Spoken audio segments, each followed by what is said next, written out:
नमस्कार विद्यार्थी मित्रांनो, 11वी CET परीक्षेची तयारी कशी करायची या पार्श्वभूमीवर मी काही मार्गदर्शन तुम्हाला करणार आहे. कोविड-19च्या पार्श्वभूमीवर खरं तर 10वीची पारंपरिक परीक्षा रद्द झाली आणि मग मूल्यमापनासाठी ठरवलेल्या काही सुधारित पद्धतीनुसार निकाल हा जाहीर झाला. आपल्या सगळ्यांच्या हातामध्ये तो आलाच. 11वी प्रवेशासाठी राज्यात CET होणार आहे, म्हणजे जी CETची परीक्षा आहे, या परीक्षेची वैशिष्ट्ये लक्षात घेऊन त्याची कशी तयारी करायची, परीक्षेला सामोरे कसं जायचं, याबद्दल खरं तर आज मी तुमच्याशी बोलणार आहे.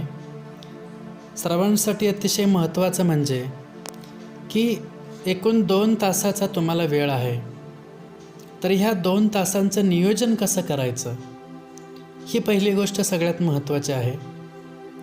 2 तास म्हणजे 120 मिनिट एवढा वेळ तुम्हाला मिळणार आहे आणि त्या वेळेचं नियोजन करणे अत्यंत आवश्यक आहे.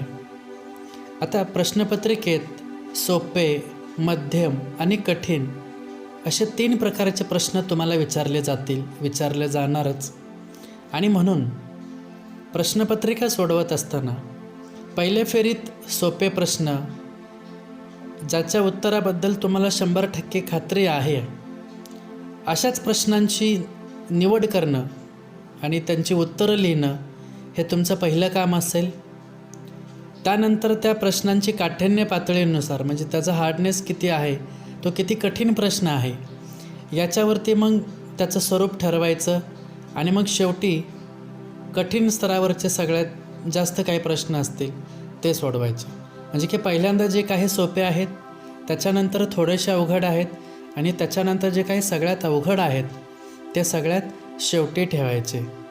त्याच्यापुढे मी असं सांगेन की उत्तर ज्यावेळेस तुम्ही लिहिताय किंवा ते सर्कल करताय, डार्क करताय, त्यावेळेस उत्तराची खात्री असेल, खात्री झाल्याशिवाय उत्तर देऊ नका, उत्तर लिहू नका. कारण का सांगतो की एकदा खाडाखोड केली की मग तुम्हाला नंतर ज्यावेळेस तो पेपर चेक होतो त्यावेळेस मात्र अडचण येण्याची दाट शक्यता आहे. म्हणून ते पहिली काळजी घ्या. दुसरी गोष्ट मला इथे अजून एक महत्त्वाचे सांगायचे आहे की या परीक्षेमध्ये कुठेही निगेटिव्ह मार्किंग सिस्टीम नाही.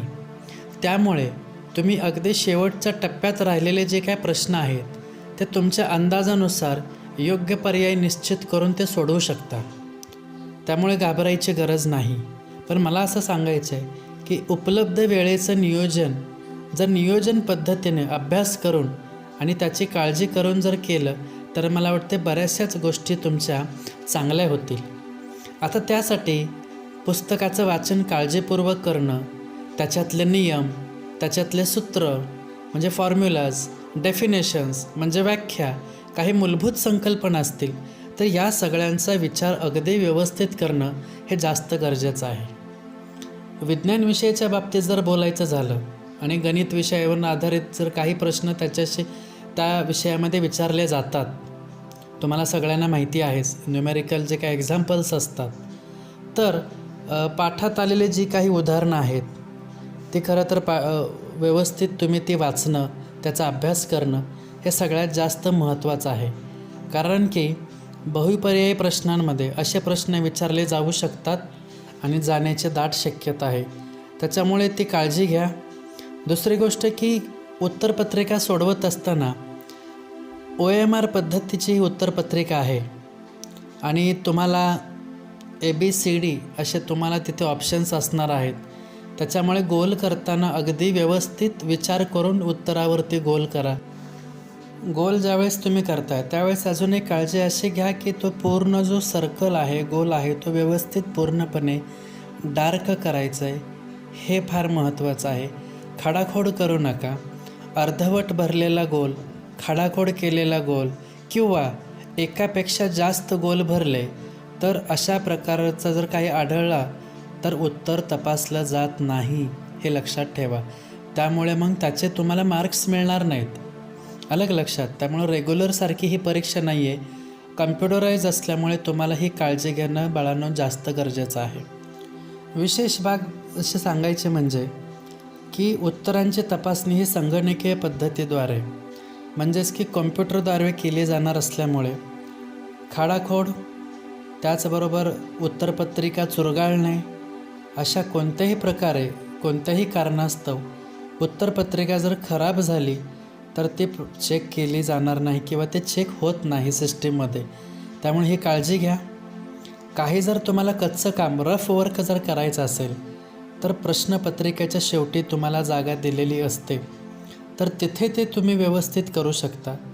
त्यासाठी उत्तरपत्रिकेचा वापर करू नका. पेपरची वेळ संपेपर्यंत सगळ्यांनी पेपर व्यवस्थित लिहा. सगळे प्रश्न शेवटी व्यवस्थित सोडवलेत का हे पाहण्यासाठी साधारण 5 ते 10 मिनटाचा वेळ तरी राखीव ठेवा, की ज्या वेळेमध्ये तुम्ही पूर्ण उत्तर तपासणे हे जास्त गरजेचं आहे. आणि त्यासाठी शेवटी 5 ते 10 मिनिट राखीव ठेवा. आणि चुकून काय एखादा प्रश्न राहिला असेल तर तुम्ही पटकन तो गोल करू शकता किंवा त्याचं उत्तर ढोबळ मनाने तुम्हाला अंदाजानुसार तुम्हाला ते लिहिता येऊ शकतं. उत्तरपत्रिकेचा जो खालचा भाग आहे त्याला कार्बन कॉपी असं म्हटलं जातं, तर ती तुम्हाला पेपर झाल्यानंतर तुमच्यासोबत मिळणार आहे. त्यामुळे मुख्य उत्तरपत्रिकेला काहीही होता कामा नये ही काळजी घ्या प्रत्येकाने. वेळेचं नियोजन हे योग्य पद्धतीने करा, की जेणेकरून चांगले गुण मिळतील. आणि जास्तीत जास्त चांगले गुण जर मिळाले तर नक्कीच तुम्हाला चांगल्या ठिकाणी कॉलेजला संधी मिळेल. त्यासाठी प्रत्येकाने काळजीपूर्वक अभ्यास करा.